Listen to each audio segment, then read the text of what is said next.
श्री जी school के 9th class online Hindi में आपका बहुत बहुत स्वागत है। प्यारे बच्चों,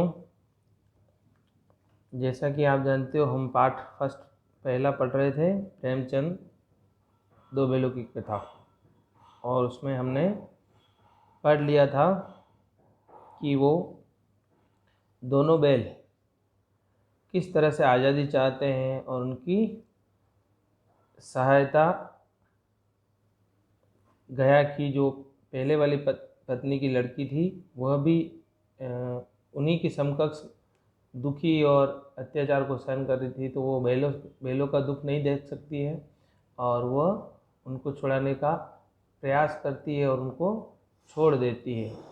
रात के अंधेरे में जैसे ही उनको अपने गले के घराव को छोड़ देती है और वो उन बैलों को भागने के लिए कह देती है और वह उनकी बात समझ जाती है मूक भाषा में, और वह वहाँ से भाग जाते हैं और भागते भागते रास्ता भूल जाते हैं। और रास्ता भूलने के बाद एक मटर के खेत में जाते हैं और भरपेट मटर की फलियाँ और मटर के घास खाते हैं।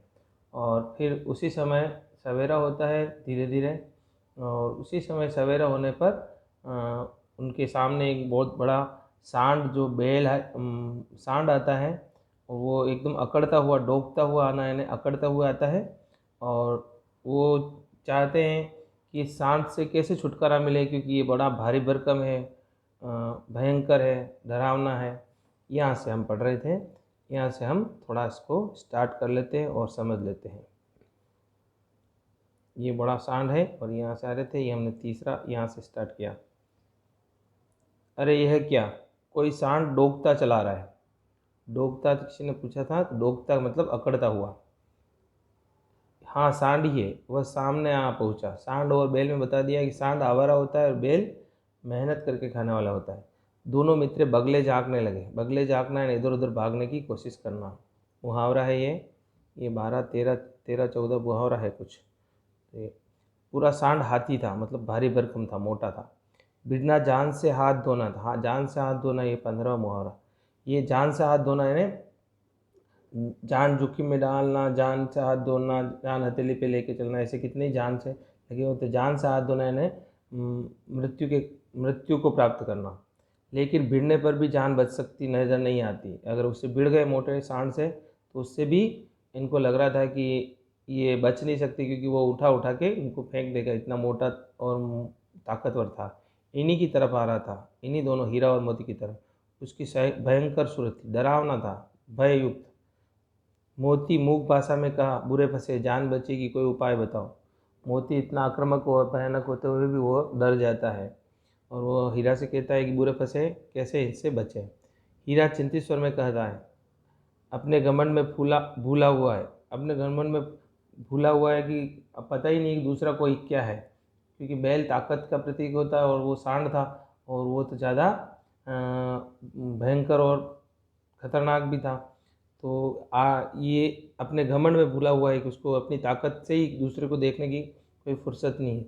आरजू विनती नहीं सुनेगा, यानी हमारी रिक्वेस्ट या विनती करे हमको छोड़ दो, दया के, वो हम पर दया नहीं करेगा। आरजू विनती करना, रिक्वेस्ट करना। भाग क्यों न चलें, भाग जाएं, क्योंकि ऐसी मुसीबत सामने आई तो भाग जाएं, इनसे मुकाबला करना बेकार है। कौन कहते हैं? हीरा मोती एक दूसरे से मुख भाषा में बात करते हैं। ये था यहाँ तक। ये मोटा ताज़ा भारी भरकम सांड हाथी जैसा था, और ये दोनों उससे भिड़ते हैं फिर बाद में, और उससे टकराते, मुकाबला करके दोनों मित्रों को आपसी सहमति से, और फिर उस सांड को हरा देते हैं। ये हम आगे पढ़ते हैं। भागना कायरता है। भागना कायरता है, वो कहता है, हीरा कहता है भागना कायरता है। कायर लोग होते हैं। वीर का अपोजिट होता है कायर, डरपोक। तो फिर ये यहीं मरो। मोती कहता है यहीं मरो, इससे मरो। बंदा 9-2-11 होता है। मोती कहता है बंदा 9-2-11 होना, ये 16वां मुहावरा है। बंदा 9-2-11 होता है। 9-2-11 होना है ना, भाग जाना। और जो दौड़ा है, तो फिर कोई उपाय सोचो जल्दी। और कोई दौड़ा है हमारे पीछे पड़े, उससे बोले कोई उपाय सोचना हो तो सोच दो, क्योंकि मुसीबत सामने आती है या कोई समस्या होती है या किसी ताकतवर से लड़ना होता है, तो ये संकेत देता है, ये क्वेश्चन बनता है। देखो यहाँ पर, तो मुसीबत आने पर क्या करना चाहिए। हीरा मोती अपनी मुसीबत, बड़े भारी भरकम सांड आने पर क्या किया? तो मित्रता युक्त सहमति से या ताकतवर का मुकाबला करने के लिए पहले हमें संगठन से और बुद्धि से काम लेना चाहिए, ये इसका आंसर बनता है। तो कोई उपाय सोचना चाहिए, क्योंकि किसी भी कार्य को करने के लिए पहले बुद्धि से लड़ा जा सकता है। बुद्धि बल इतना बुद्धि ताकतवर को भी हरा देती है। तो उपाय यही है कि हम उन दोनों पर एक साथ चोट करें। दोनों सहमत हो जाते हैं कि एक साथ दोनों हम मित्रता है हमारी, और इसी समय हमारी कसौटी परीक्षा है कि हम अलग अलग रहेंगे तो वो हमको दोनों को मार डालेगा। हम दोनों एक साथ उस पर वार करेंगे, चोट करेंगे, तो हम जीत सकते हैं। मैं आगे से रगेदता हूँ, मैं आगे से उसको मारता हूँ, रगेदता हूँ यानी धकेलता हूँ, तुम पीछे से रगेदो, तुम पीछे से उसको वार करो, दोहरी मार पड़ेगी, यानी डबल उसको मार पड़ेगी। मैं इधर से और तुम आगे और पीछे से दोनों से अपने सींगों से मारेंगे तो वो भाग खड़ा होगा। मेरी ओर झपटे, तुम बगल में उसके पेट में सींग घुसेड़ना। अगर मेरी ओर झपटे तो तुम बगल से, साइड से, बगल है ना साइड से, तो वो सींग घुसेड़ देना है, अपने ताकतवर सींग को उसके अंदर। जान जोखिम है पर दूसरा उपाय नहीं। जान जोखिम में डालना, जान जोखिम यानी जान खतरे में डालना है, लेकिन दूसरा कोई उपाय इसके अलावा नज़र नहीं आता। दोनों मित्र जान हथेली पर लेकर लपके, ये भी मुहावरा देखो 17 वाला मुहावरा आ गया, जान हथेली पर लेकर जाना। कितने मुहावरे प्रेमचंद की भाषा में, जान हथेली पर लेकर, यह 17।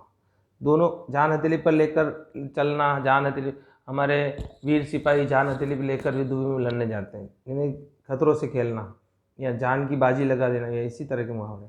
सांड को भी संगठित शत्रु से लड़ने का तजर्बा यानी अनुभव, एक्सपीरियंस, तजुर्बा भी बोलते हैं, तजर्बा भी बोलता है।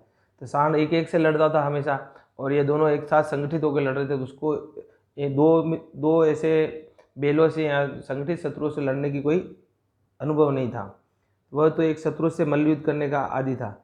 एक शत्रु से ही सामने जो आता था उसको हरा देता था, पटक देता था। मल्लयुद्ध करना कुश्ती कहते हैं। तो एक जैसे सामने सींग भिड़ा के बेल से बेल भिड़ते हैं ना, उसको मल्लयुद्ध कह सकते हैं। आदि था, आदि एक तो आदि होता है एक्सट्रैक्टर यानी अन्य, और एक आदि दी की मात्रा बड़ी लग जाती है तो उसका अभ्यस्त। ये अभ्यस्त, ये समश्रुति भिन्नार्थक शब्द में आते हैं, आदि और आदि। ये भी आपको समझ लेना, ये शब्द इम्पोर्टेंट है, इसको भी आपको समझ लेना। आदि का मतलब उसका अभ्यस्त था, उसको रूटीन में एक ही किसी सामने वाले शत्रु से लड़ना है। जो ही हीरा झपटा, मोती ने पीछे से दौड़ाया। हीरा सामने से दौड़ा तो मोती ने पीछे से उसको दौड़ाया। सांड उसकी तरफ मुड़ा, हीरा ने रगेदा। सांड चाहता था कि एक एक करके दोनों को गिरा दे, सांड चाहता था कि एक एक दोनों को वार करे और गिरा दे, पर दोनों उस्ताद थे। उस्ताद यानी उस्ताद कह सकते हैं एक्स्ट्रा ऑर्डिनरी या विशेष होशियार, उसे अवसर न देते थे, उसको कोई मौका भी नहीं दिया। एक बार सांड जल्ला कर हीरा का अंत करने के लिए चला। हीरा पर वार करने के लिए जोर से उसने ताकत लगा दी कि मोती ने बगल में जाकर पेट में सींग भोंक दिया, और जैसे ही ऐसा मौका देखा तो मोती ने पेट में सींग उसका भोंक दिया, यानी जैसे तलवार से चाकू से वार करते वैसे सींग से उसके सीने में वार कर दिया। सांड क्रोध में आकर पीछे फिरा, तो एकदम से तीनों तरफ से वार होता देखकर सांड एकदम क्रोध आ गया, और क्रोध पीछे फिरा तो हीरा ने दूसरे पल्लू से सींग चुभा दिया, उसी तरफ से उसने भी सींग का वार कर दिया। आखिर बेचारा जख्मी होकर भागा, तो दोनों मित्रों ने उसकी तरफ पीछा किया, यहाँ तक कि सांड बेदम होकर गिर न पड़ा। तो दोनों की सूझबूझ, अक्ल और ताकत और मित्रता से उन्होंने उस सांड को हरा दिया और उसको नीचे पटक दिया। बेदम होकर यानी कमज़ोर होकर वह गिर पड़ा।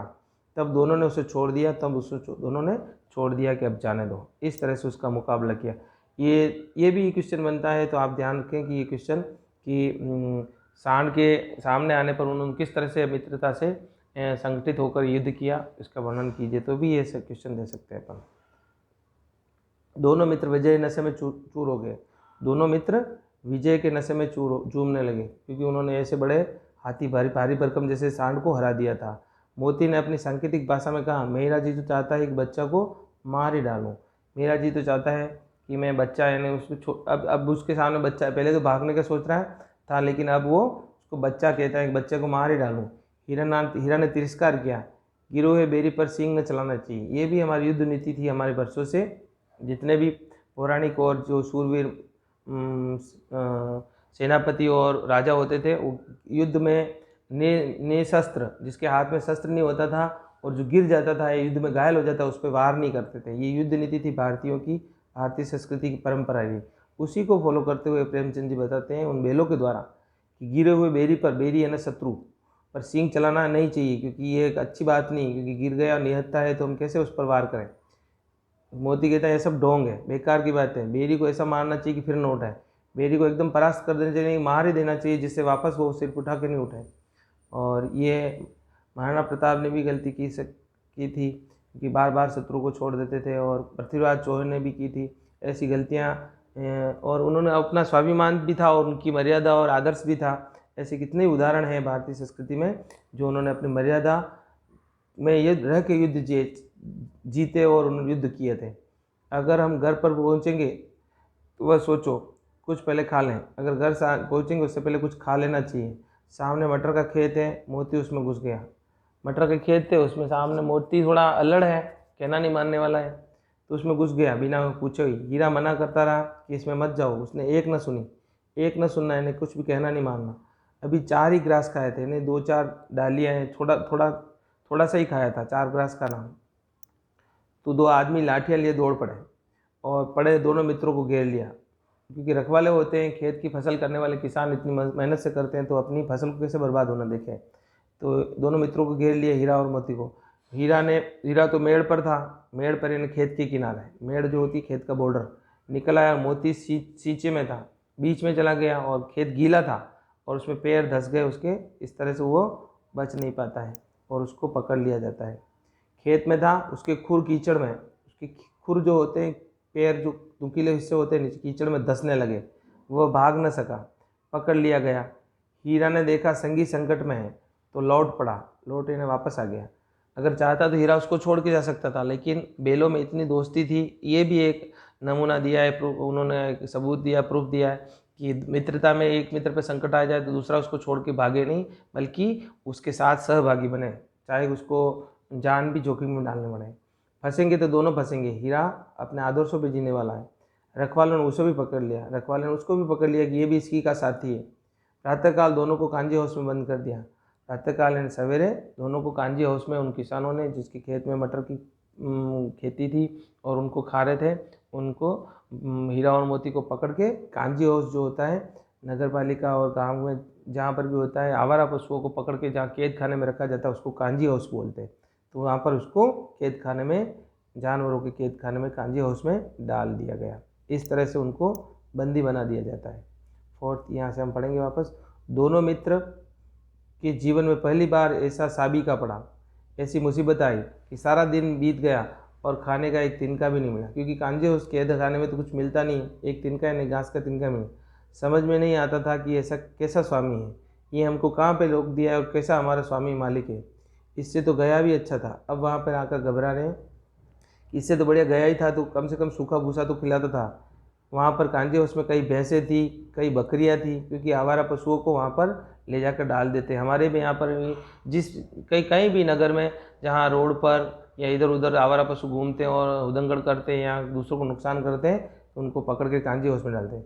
कई भैंसें, कई बकरियाँ, कई घोड़े और कई गधे थे। किसी के सामने चारा न था, नहीं कुछ खाने को नहीं था। सब ज़मीन पर मुर्दों की तरह पड़े थे और कुछ खाने को नहीं मिलता है 2-4 दिन, तो एकदम से उनकी ताकत चली जाती है, मुर्दों की तरह यानी कमज़ोर। कई इतने कमज़ोर हो गए थे कि खड़े भी नहीं हो सकते, कि इतने में ताकत नहीं रही थी कि वो खड़े हो सके, इतने भूखे और प्यासे रखा गया। सारा दिन दोनों मित्र फाटक की ओर टकटकी लगाकर देखते रहे कि कोई आए हमको छुड़ाए। कोई चारा लेकर आता न दिखाई दिया, कोई खाने पीने की चीज़ें लेकर आता नहीं। दोनों ने दीवार की नमकीन मिट्टी चाटनी शुरू कर दी, जो दीवारों पर लगी हुई होती है चूने वगैरह की, उसको चाट कर उन्होंने पेट भरा। इससे क्या तृप्ति मिलती, इससे क्या भूख शांत होती थी, ऐसे कोई संभावना नहीं थी। इस तरह से वो कहते हैं कि हमको यहाँ पे इससे बढ़िया तो गया के यहाँ पर भी थे। रात को भी कुछ भोजन न मिला। हीरा के दिल में विद्रोह की ज्वाला दहक उठी कि जैसे इसके साथ ये जोड़ सकते हो कि जैसे भारतीय स्वतंत्रता संग्राम के कैदियों को अंग्रेज उनको जेलों में बंद कर देते और खुद खाने पीने को नहीं देते थे और उन पर अत्याचार करते थे, उसी तरह की दशा इनकी भी थी। तो ये इसके पीछे प्रेमचंद ने ये भी भाव समझाने की कोशिश की है। उनकी विद्रोह की ज्वाला दहक उठी, यानी कि वो विद्रोह करना चाहता था कि किस तरह कैद खाने को, जेल को तोड़कर चला जाए कांजी हाउस को। मोती बोला अब तो ये नहीं रहा जाता, सहा नहीं जाता, यह रहा नहीं जाता, आप कैसे इस मुसीबत को झेलें। मोती ने सिर टकरा लटकाए हुए जवाब दिया, तो मालूम हुआ प्राण निकल रहे हैं। ऐसे कमज़ोर हो गए थे, कुछ नहीं खाया 2 दिन से, तो इनके प्राण निकल रहे हैं, इतने कमज़ोर हो गए थे। इतनी जल्दी हिम्मत ना हारो भाई। हीरा कहता है इतनी जल्दी हिम्मत हारने की ज़रूरत नहीं, हिम्मत ना हारना, कमज़ोर ना होना, घबराना नहीं। यहाँ भागने का कोई उपाय निकालना चाहिए, यहाँ से भागने का, बचने का कोई उपाय और ढूंढना चाहिए, बुद्धि से काम लेना चाहिए। तो आओ दीवार तोड़ते हैं, जो दीवार है मजबूत उसको तोड़ते हैं। मुझसे तो अब कुछ नहीं होगा। मोती कहता मुझसे तो कुछ नहीं होगा, मैं तो कमज़ोर हो गया हूँ, मेरे कुछ खाने को ही नहीं मिला, मेरे से तो कुछ भी नहीं होगा, मुझसे तो अब कुछ नहीं होगा। बस इसी बूते पर अकड़ते थे। हीरा इस पर कहता है कि इसी बूते पर अकड़ते थे, इसी बूते पर तुम अपनी अब ताकत को बताते थे कि मैं तो इसको उठा के फेंक दूँ, इसकी ये कर दूँ, ये ऐसा कर दूँ, हर बात पर अकड़ते थे। इतनी ताकत है तुम्हारे में, सारी अकड़ निकल गई तुम्हारी, सब सारी हेकड़ी या घमंड निकल गया। कौन कहता है? हीरा मोती को कहता है। बाड़े की दीवार कच्ची थी, हीरा मजबूत तो था ही, अपने नुकीले सींग भी दीवार पर गड़ा दिए। तो हीरा हार नहीं मानता, और उसका पैसेंस, उसका विल पावर, उसका कॉन्फिडेंस, ये आत्मशक्ति बहुत ज़्यादा होती है। तो अपने ऐसी स्थिति में भी वह बचने का उपाय ढूंढता है, और उसको मोती को भी साथ में लेकर चलता है। जोर मारा तो मिट्टी का एक चिप्पड़ निकल गया। चिप्पड़ जो ऊपर का जो होता है प्लास्टर नुमा, वो एकदम से उखड़ गया। तो फिर उसका और मनोबल बढ़ गया, कि चलो ये टूटने वाली है। इस तरह से वो और प्रयास करता है। और इस तरह से देख लो, ये बकरियां हैं, कांजे उसमें, घोड़े थे, बैल भी थे, और ये बकरियां हैं, गधे हैं, ये सब थे, कांजे उसमें बैल था। और यहाँ पर हीरा और मोती ने बार बार प्रयास किया, ये जो दीवार थी उसको तोड़कर इन सबको भी आज़ाद करते हैं, और वो भी आज़ाद होते हैं। वो आगे के हम गद्य खंड में पढ़ेंगे। ये गधे दोनों रुक जाते हैं, ये भी नहीं जाते हैं, इनके गधे का वर्णन और आता है। ये चुपचाप खड़े रहते हैं, इनको भी धकेल के हीरा मोती बाहर निकालते हैं, कैसे इनको आज़ाद दिलाते हैं वो हम पढ़ते हैं। ठीक है, तो ये यहाँ तक साहस बढ़ा, इतनी इसने दौड़ दौड़ कर दीवार चोटे की, और हर चोट में थोड़ी थोड़ी मिट्टी गिरने लगा। उसी समय कांजे उसका चौकीदार लालटेन लेकर जानवरों की हाजिरी लेने आया। ये क्वेश्चन भी बनता है कि कांजे उसका जो चौकीदार रोज़ उनकी हाजिरी क्यों लेता था। तो ये भी क्वेश्चन इसमें है कि हाजिरी इसलिए लेता था कि कोई वहाँ से भाग न जाए, उनकी गिनती रोज़ करता था, जिससे उसको पता रहे कि कोई दूसरा जानवर भागा नहीं। तो ये जानवर की हाजिरी लेने के बारे में। उसी समय कांजे उसका चौकीदार लालटेन लेकर, लालटेन जो होता है आप जानते हो, दीपक जो होता है उसके केरोसिन से जलाया जाता था, वो जानवरों की हाजिरी लेने निकला। हीरा का उज्जड़पन देखकर उसने कई डंडे रसीद किए। हीरा का उज्जड़पन, उसका देखा कि उसने हीरा कोई चोट कर रहा है दीवार पर, तो उसको कई डंडे रसीद किए और मोटी सी रस्सी से बांध दिया। मोटी रस्सी से बांध दिया कि वो दीवार पर सिर फोड़ रहा है और दीवार को तोड़ना चाहता है। तो उसने उसको खुला गांजे उसमें छोड़ रखा, तो उसको मोटी रस्सी से बांध दिया वहाँ पर भी उसको।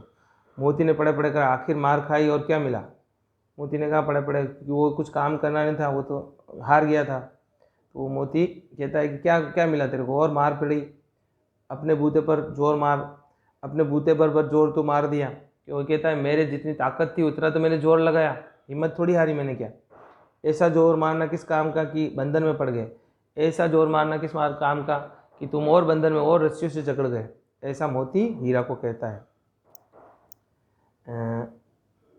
आगे हम पढ़ेंगे इसको कि जोर तो मारता ही जाऊंगा, चाहे कितने ही बंधन पड़ते जाएं, चाहे मैं कितने भी बंधन पड़ जाएं। जैसे सुभाष चंद्र बोस है, भगत सिंह है, स्वतंत्रता सेनानी थे, वीर सावरकर थे, उन्होंने अंग्रेजों के सामने झुके नहीं। वो हमेशा उसके प्रयत्न टकराने के करते रहे, और भारत देश को आज़ाद करने के लिए, अपने साथियों को आज़ाद करने के लिए, देशवासियों को आज़ाद करने के लिए कितने प्रयत्न करते हैं।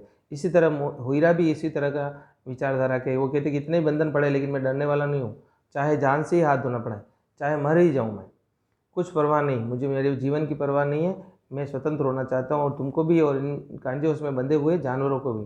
यूँ ही मरना तो ही, एक दिन मरेंगे तो ही। सोचो दीवार खुद जाती तो कितनी जानें बच जाती। अगर दीवार खुद जाती या टूट जाती तो कितनी जानें बच जाती। वो अपने साथ अपने जानवर भाइयों की भी बात सोचता है कि इनको भी आज़ाद करें।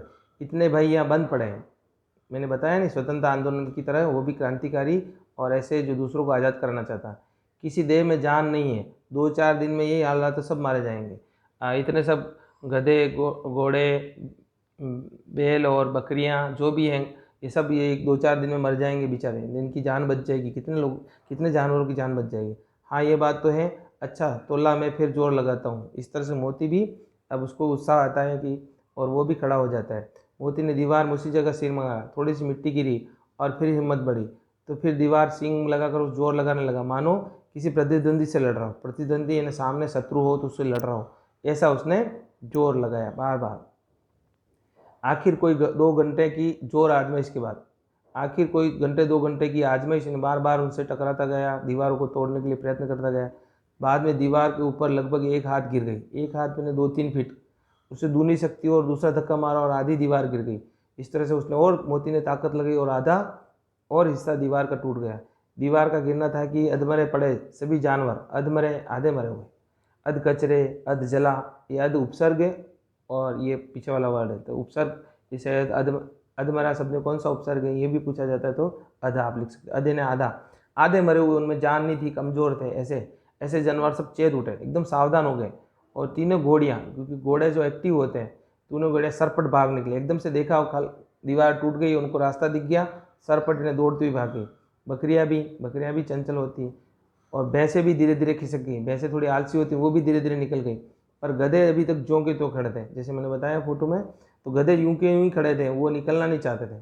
हीरा ने पूछा, तुम दोनों क्यों नहीं भाग रहे? क्योंकि जानवरों की भाषा जानवरी की होती है और वो दोनों एक दूसरे से बात करते हुए गधे से पूछते हैं कि तुम क्यों नहीं जाते भाई, सब निकल गए थे। एक गधे ने कहा, जो भी कहीं फिर पकड़े गए, अगर हम यहाँ से छूट गए जाएंगे, वापस पकड़े जाएंगे और वापस कांजी हाउस में लाएंगे, तो इससे बढ़िया यहीं खड़े रहें, क्या हर्ज है, अभी तो जान भागने का अवसर है। तो हीरा कहता है, वापस अभी तो जान बचाने का अवसर है, वापस पकड़े जाएंगे जब आना, लेकिन अभी तो निकलो आने। ये गधे का एक और उनका उदाहरण दिया गया है। तो इस तरह से गधे वहाँ से जाना नहीं चाहते हैं, ये भी क्वेश्चन बनता है। तो ये गधे इसलिए नहीं जाना चाहते कि वो ये समझते हैं कि बाहर जाने पर वापस पकड़े गए तो यहीं लाएंगे, इससे बढ़िया यहीं पे खड़े रहें। तो क्या करा जाए, अभी तो भागने का अवसर है, हमें तो डर लगता है, हम यहीं पड़े रहेंगे। हमें तो डर लगता है, गधे कहते हम यहाँ से जाने वाले नहीं हैं, हम यहीं रहेंगे, हम यहाँ से बाहर नहीं जाएंगे, ऐसा गधे कहते हैं। तो गधों की बात सुनकर उनको गुस्सा आता है। और अभी आधी रात ऊपर जा चुकी थी, इन्हें मिडनाइट हो गई थी, 12-1 बज चुकी थी। दोनों गधे अभी तक खड़े सोच ही रहे थे कि जाएं कि नहीं, भागे ना भागे। मोती अपने मित्र की रस्सी तोड़ने में लगा था। मोती को अपने मित्र की चिंता थी, तो वो उसकी मोटी जो रस्सी बांध के चला गया था कांजी उसका चौकीदार, उसको तोड़ने में लगा था, किस तरह से टूट जाए और हम भी भाग जाएं। जब वह हार गया, घबरा गया, हीरा तुम जाओ, तुम मुझे यहाँ पड़े रहने दो। हीरा कहता है, तुम जाओ, यहाँ से छूट जाओ और मुझे यहीं पड़ा रहने दो, शायद कहीं भेंट होगी या वापस कहीं और मिलेंगे, तुम तो यहाँ से बच के निकलो। मोती की आंखों में आंसू आकर कहा। मोती एक सच्चा मित्र भी है, आक्रामक होने के साथ थोड़ा जल्दबाजी करने वाला भी है, लेकिन एक सच्चा मित्र पूरा है। तो उसकी आंखों में आंसू आ जाते हैं। वो कहता है, तुम मुझे इतना स्वार्थी समझते हो कि एक दोस्त को मुसीबत में छोड़कर तुम खेत में जब मेरे को पकड़ लिया, जब तो तुमने मेरे लिए यहाँ कांजी हाउस में आना स्वीकार कर लिया और मुसीबत में फंस गए, और तुम्हें इस कांजी हाउस में मैं अकेला छोड़ के चला जाऊँ, ये कैसे हो सकता है? तो उसकी बेल की कितनी मानवतावादी विचारधारा, या कह सकते हैं कितनी उच्च विचारधारा है कि वो एक दोस्तों के लिए अपनी जान तक देने के लिए, एक दोस्त के कितना काम आ सके इनकी, ये ऐसी सब गुण बताए गए। हम और तुम इतने दिनों तक साथ रहें, आज तुम विपत्ति में पड़ गए, मुसीबत में आ गए हो, विपत्ति में, तो मैं तुम्हें क्या यहाँ ही छोड़कर चला जाऊँ? मैं ऐसा स्वार्थी हूँ क्या? हीरा ने कहा, बहुत मार पड़ेगी, लोग समझ जाएंगे तुम्हारी शरत है। हीरा समझ गई, क्योंकि मैं तो बंधा हुआ हूँ और मेरे को तो कोई काम, मैं नहीं दीवार नहीं तोड़ सकता हूँ, लोग आएंगे सवेरे और तुम्हें ही मारेंगे कि ये तुम्हारी शरारत है, तुमने ही इसकी दीवार को तोड़ा है। मोती गर्व से बोला, जिस अपराध के लिए तुमको गले का बंधन पड़ा, उसके लिए मुझे अगर मार पड़े तो क्या चिंता है? जिस अपराध तुम जितने पशुओं को छोड़ने के लिए अपने गले में बंधन डाल दिया और मुसीबत को झेल रहे हो, तो उस अपराध के लिए अगर मेरे भी गले में बंधन पड़ जाएगा, मार पड़ेगी, तो मुझे कोई हर्ज नहीं। इतना तो होगा कि मैंने 9-10 प्राणियों की जान बचा दी और सब आशीर्वाद देंगे। जिन प्राणियों को मैंने छुड़वा दिया है उनकी तो मुझे आशीर्वाद मिलेगा ही मिलेगा। यह कहते हुए मोती ने दोनों गधों को भी सींगों को मार मार कर बाहर बाड़े से कर दिया, उनको भी भगा दिया, निकाला और अपने बंधु के पास आकर सो रहा। अपने बंधु यानी हीरा के दोस्त के पास आकर सो रहा है, यानी सो गया। जो होना जाए वो जो होता रहेगा, सवेरे देखा जाएगा। भोर होना, भोर यानी प्रातःकाल होना, सवेरा होना, भोर होना। मुंशी और चौकीदार जो रोज़ चौकीदार होते हैं वो सवेरे आते हैं, अन्य कर्मचारियों को कैसी खलबली मची इसके लिखने की ज़रूरत नहीं कि सवेरे दीवार टूटी हुई देखी, चौकीदार ने बोला और मुंशी और नगर पालिका के जितने भी उसकी हिफाजत करने वाले हैं सब आ धमके। बस इतना काफ़ी है कि मोती को खूब मरम्मत हुई, उस मोती से बांध दिया गया, क्योंकि मोती पता चल गया कि इसी ने हीरा बंधा हुआ है, दूसरे सब जानवर भाग गए और हीरा मोती ने ही ऐसी खुरापात की है या ऐसे दीवार तोड़ी है, तो उसको खूब मरम्मत की, उसकी मरम्मत करना खूब पीटा गया और मोटी मोटी रस्सी से उसको बांध दिया गया। ये इसके साथ हुआ और उसने उसको स्वीकार भी किया। यहाँ तक हमने पढ़ा है और आगे का जो है वो और उसकी क्वेश्चन आंसर ये अगली क्लास में हम पढ़ेंगे। क्वेश्चन आंसर भी मैं समझा दूंगा और आगे का जो पार्ट है वो भी अगली क्लास में इस वीक के लास्ट में हम कर देंगे। तो यहाँ तक हम समझ गए। यहाँ पर तक आपको क्या जो समझ में नहीं आया है तो वो आप मुझे पूछ सकते हैं लाइव क्लास में, और इसके अलावा आप ध्यान से गहराई से पढ़ते हुए क्वेश्चनों के आंसर और जो मैं इन जो बनने वाले क्वेश्चनों को भेजूंगा प्रश्न बैंक में लिखें और जितने आंसर आप लिख सकें अपनी मर्जी से उतने क्वेश्चन सॉल्व करें, तो ये आपके लिए हित में है। राइटिंग की भी अच्छी होगी, अशुद्धियाँ भी दूर होगी और आपके लिखने की जो स्पीड है वो भी बढ़ेगी, क्योंकि हाथ नहीं लिखने से हाथ भी आपके वर्क करना काफ़ी दिनों से कम हो गया होगा, तो प्रैक्टिस भी बनी रहेगी। इसलिए स्वस्थ रहें, मस्त रहें और अपना काम समय पे करें, माता पिता का कहना मानें और हर तरह से स्वास्थ्य का सुरक्षा का ध्यान रखें। धन्यवाद।